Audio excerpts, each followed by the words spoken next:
tout cas, pour se faire connaître, il se fait connaître, puisqu'on parle de lui dans les journaux de la presse française du début des années 50, la revue de presse Stéphanie Duncan. Le 9 février 1950, à la fin d'un dîner républicain en Virginie, un obscur politicien se leva pour prendre la parole. Grand, massif, un visage de boxeur, l'homme ne semblait pas très doué pour cette tâche. Néanmoins, debout dans la torpeur d'une fin de banquet, il prononça mot pour mot le discours qu'un ami, sur un thème à la mode, avait rédigé pour lui. C'est ainsi qu'Ivan Philippe, en 1953, dans La Croix, évoque les débuts de Joe McCarthy, passé totalement inaperçu à l'époque. Mais le personnage va peu à peu défrayer la chronique. Maria Crépeau, la correspondante de Franc-Tireur à New York, note en novembre 1951 que le mot macartisme fait désormais partie de la langue américaine et que le personnage est devenu une institution nationale. Pour les uns, dit-elle, il est un héros et une bénédiction, et pour les autres, une catastrophe ambulante et un danger public. Et elle conclut, pleine d'optimisme, « Il y a des signes de plus en plus visibles, le crépuscule s'approche pour McCarthy ». Mais contrairement à ses attentes, le phénomène va s'amplifier. En 1952 et en 1953, en France, des éditorialistes fameux vont lui consacrer des dossiers complets. Parmi eux, JJSS, Jean-Jacques Servan-Schreiber, qui remarque dans Paris Presse « Les Américains, en pleine crise de perplexité, trouvent dans l'anticommunisme une réponse simple ». Claude Julien, dans Le Monde, rappelle que sous l'impulsion de McCarthy, plus de 300 ouvrages avaient été retirés des bibliothèques américaines. Et il demande « Faut-il brûler McCarthy ?» Dans Le Figaro, Raymond Aron dénonce lui aussi le macartisme.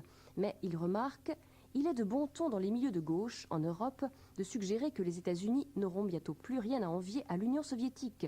Je rejette de tels parallèles comme absurdes. La société américaine demeure, dans ses traits essentiels, une société libérale. » D'autres journalistes tournent le personnage en dérision. L'Aurore, par exemple, en septembre 1953, annonce son mariage. Le mariage adoucira-t-il le caractère du chasseur de sorcières? C'est la question que se posent ses nombreuses victimes. Et Combat imagine des dialogues amoureux d'un type nouveau. À quelle association apparteniez-vous en mars 36 et en octobre 39? Madame votre mère n'a-t-elle jamais eu d'activité anti-américaine? Et le Manchester Guardian évoque celui dont le cerveau est une des grandes régions arriérées des États-Unis. André Caspi, une réaction à cette revue de presse. Il y a beaucoup d'humour, mais c'était quand même pas drôle, c'était même terrible. On évoquera peut-être dans quelques instants, par exemple, ce qui s'est passé dans le cinéma, mais c'était... Il n'y a pas eu de goulag, vous l'aviez dit, mais enfin, il y a eu des carrières brisées. Bien sûr, mais il faut quand même souligner la responsabilité des médias. Tout à l'heure, je mentionnais la télévision. La presse écrite a également contribué à faire de McCarthy la figure de proue de l'anticommunisme. Car McCarthy était extrêmement habile, il savait flatter les journalistes, il savait leur donner un début d'information, quitte ensuite à démentir, mais l'information prenait toujours le pas sur le démenti. Et il est évident que la pollution du vocabulaire a largement contribué au succès de McCarthy. Un compagnon de route, c'est un communiste, c'est un agent de l'Union soviétique, un homosexuel, un progressiste, un juif, un étranger, ce sont des suspects, et tout cela, ce sont en somme des expressions que les journaux ont contribué à transporter, et par conséquent ont inculqué dans la population américaine. Mais le même personnage, qui est devenu ce qu'il a été grâce à la télévision, a perdu toute son influence à cause de la télévision en 1954. Parmi les suspects, il y avait sans doute Frank Sinatra.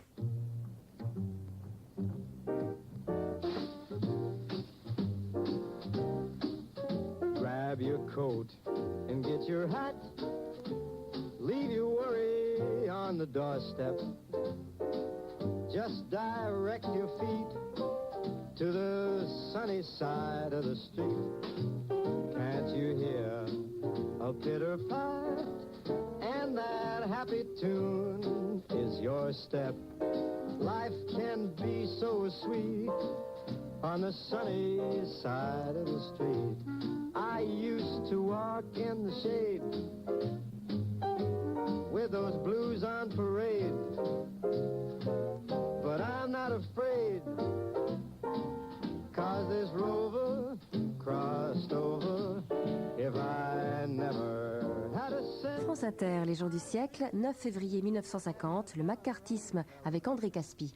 C'était On the Sunny Side of the Street. Frank Sinatra qui avait signé une pétition, je crois, pour protester justement contre les persécutions dont ont été victimes les milieux du cinéma, les milieux de la chanson. Mais avant d'en parler avec vous, André Caspi, peut-être les autres événements de l'actualité lorsque McCarthy a inventé, si je puis dire, en 1950, le McCarthyisme. Le 3 février, en France, démission des ministres socialistes. C'est la première fois depuis 1945 qu'ils sont écartés du pouvoir. Le 3 février encore, arrestation à Londres de Klaus Fuchs, dont on parlait tout à l'heure, accusé d'espionnage au profit de l'URSS. Le 6 février, s'ouvre en Pologne le procès des Français Gaston Druet et André Robineau, tous deux accusés d'espionnage. Le 11 février, à la télévision, le physicien Albert Einstein met en garde contre la production de la bombe H et les dangers de la radioactivité. Le 14 février, Staline et Mao signent un pacte d'amitié et de défense mutuelle entre leurs deux pays. Le 21 février, l'écrivain Louis-Ferdinand Céline est condamné à 1 an de prison, à 50 000 francs d'amende et à l'indignité nationale pour avoir publié des écrits antisémites pendant l'occupation. Le 22 février, naissance de Sylvette Herry, qui sera plus connue sous le nom de Miu Miu. Et c'est donc en février 50, l'année où, par son discours de Wheeling, McCarthy lançait la chasse aux sorcières, une chasse aux sorcières dont ont été victimes beaucoup, également, il en a beaucoup parlé, les milieux du cinéma, Hollywood, et qui a contraint d'ailleurs cette chasse aux sorcières à l'exil des gens comme Chaplin, comme Jules Dassin ou comme Lauzet, qui ont préféré s'exiler en Europe. Avant d'en parler avec vous, peut-être un extrait, André Caspi, un extrait du film La Liste Noire, dans lequel Robert De Niro jouait le rôle d'un réalisateur, M. Merrill, obligé de comparaître devant la commission des activités anti-américaines.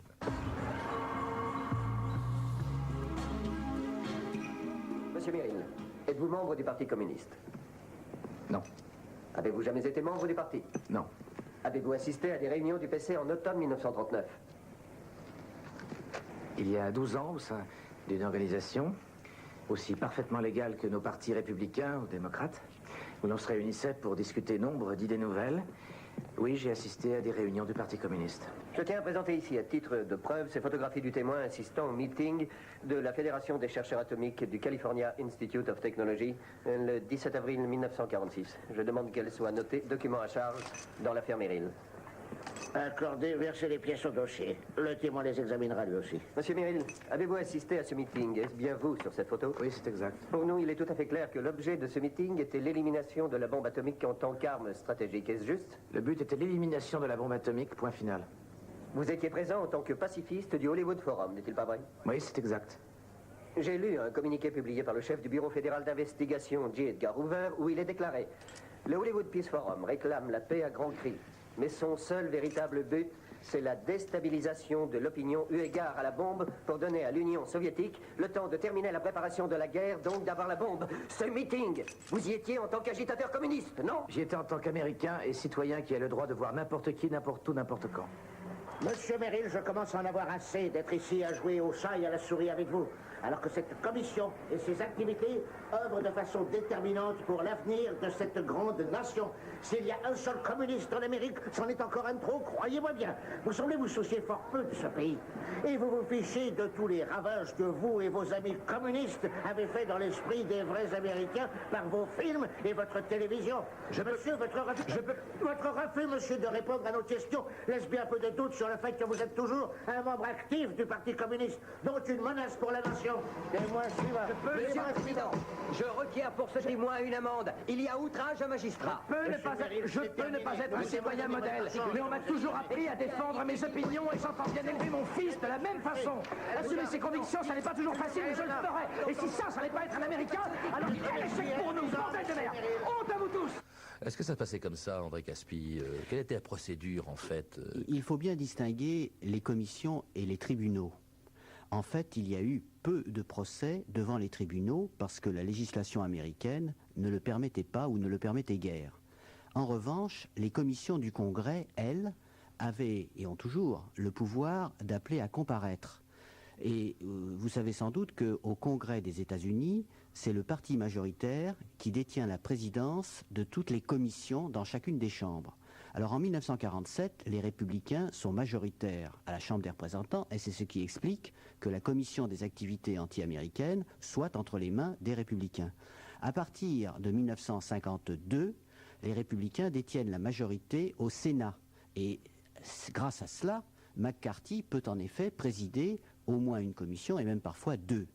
Alors cela permet à McCarthy et à d'autres de faire comparaître devant eux des gens qui sont soupçonnés d'être membres du Parti communiste. Et il est évident que ces commissions ne disposent pas du pouvoir d'infliger des peines. Mais en revanche, en dénonçant tel ou tel, soit comme communiste, soit comme compagnon de route, elle désigne le personnage à la vindicte populaire. Et du coup, pour ne pas avoir d'ennui avec l'opinion publique, les firmes cinématographiques, par exemple, ou n'importe quel employeur, établissent des listes noires, et ces listes noires empêchent ceux qui y figurent de trouver du travail. Mais ce n'est pas une peine au sens judiciaire du mot. Oui, c'est pas le goulag, quoi. Non, C'est les procès de en type fait, stalinien. il ne peut y avoir de condamnation, vous l'avez entendu dans cet extrait, que lorsque le témoin refuse de répondre à la commission, ment à la commission, ou éventuellement se réfugie derrière une procédure constitutionnelle, comme le premier amendement à la Constitution qui établit la liberté de penser, ou comme le 5e amendement à la Constitution qui permet à un témoin de ne pas répondre si sa réponse entraîne sa propre incrimination. André Caspi, vous parliez de 52, c'est aussi l'arrivée de Eisenhower au pouvoir, de Foster Dulles. Ils font une campagne très anticommuniste, mais en réalité, c'est aussi le début du déclin de McCarthy. En 54, McCarthy est désavoué par le Sénat, il va un peu loin, il condamne même l'armée américaine, enfin il trouve des suspects dans l'armée américaine, bref, il va déchoir très vite, il était de surcroît alcoolique, je crois. Oui, c'est-à-dire qu'en fait, en 1952, les républicains ont utilisé McCarthy. Le thème que McCarthy développe, c'est que depuis 20 ans, c'est-à-dire depuis 1932, les États-Unis sont soumis à l'espionnage. 1932, c'est la première victoire électorale de Franklin Roosevelt. Et comme Franklin Roosevelt, après sa mort en 1945, a été suivi par Harry Truman, aussi démocrate, cela veut dire que les républicains mettent en accusation tous les démocrates. Mais une fois que les républicains ont obtenu la victoire, McCarthy devient gênant, parce que c'est un personnage que l'on ne contrôle pas, parce qu'il est excessif, parce qu'il est alcoolique, c'est vrai. Ce qui est assez amusant d'ailleurs, il faut rappeler que McCarthy était connu pour défendre les intérêts de la société Pepsi-Cola au Congrès. On l'appelait même Pepsi-Cola Kid, je crois. Mais ce n'était pas ça qu'il buvait consommait. autre chose que du Pepsi. Et il est mort en 1957. Dans une déchéance totale, complètement abandonné par ceux qui l'avaient poussé en avant, après avoir accompli son œuvre entre 1950 et 1954. Il est mort. Est-ce que le McCarthyisme est mort, André Caspi? Le McCarthyisme n'est pas mort immédiatement. C'est-à-dire qu'en fait, il y a eu pendant une bonne dizaine d'années encore des traces fortes de ce mouvement. Et en particulier, la grande difficulté que les États-Unis ont éprouvée à reconnaître la Chine populaire, car en fin de compte, il a fallu le voyage de Nixon en 1971 pour que la Chine soit reconnue en 1972. Tout cela témoigne de cette peur que les Américains ont éprouvée à l'encontre du communisme. Mais je le répète, c'est une peur excessive. Il n'empêche que le communisme n'est pas innocent. Il n'empêche que les espions ont existé. Et il n'empêche que les États-Unis n'avaient pas complètement tort de penser qu'ils étaient l'objet de cet espionnage. Mais ils ont eu tort, sans aucun doute, de réagir d'une manière aussi forte. Merci André Caspi de nous avoir rappelé donc cette période noire tout de même de l'histoire des États-Unis, que l'on peut retrouver aussi dans quelques livres, notamment les vôtres, les États-Unis de 1945 à nos jours, dans la série Les Américains, chez Point Seuil Histoire. Votre dernier livre paru est La Deuxième Guerre mondiale, une chronologie commentée chez Complexe. Je voudrais également citer un mémoire de maîtrise de l'un de vos étudiants à Paris 1 Sorbonne, Olivier Reichsmann, un mémoire intitulé 22 octobre 1950, Hollywood face au macartisme, d'après la biographie de Joseph Mankiewicz chez Billy Wilder. Et aussi 1947-1957, La chasse aux sorcières, le macartisme de Marie-France Toinet, un très bon petit livre chez Complexe, collection Mémoire du siècle. Enfin, l'anticommunisme aux États-Unis de 1946 à 54, sous la direction de Jean-Robert Rouget et Michel Antoine aux presses de l'Université de Paris-Sorbonne. Vous avez pu également entendre des extraits du film La Liste Noire de Erwin Winkler, sorti en 1991 avec notamment Robert De Niro et Annette Bening. C'était 9 février 1950, le macartisme, avec André Caspi, à la technique Marianne Brouillard, documentation Janine Marc-Peset, Rebecca de Nantes, Archivina Anne Lorveil, revue de presse Stéphanie Duncan. C'était Les Jours du siècle, une émission de Patrice Gélinet, réalisation Serge Christoffel.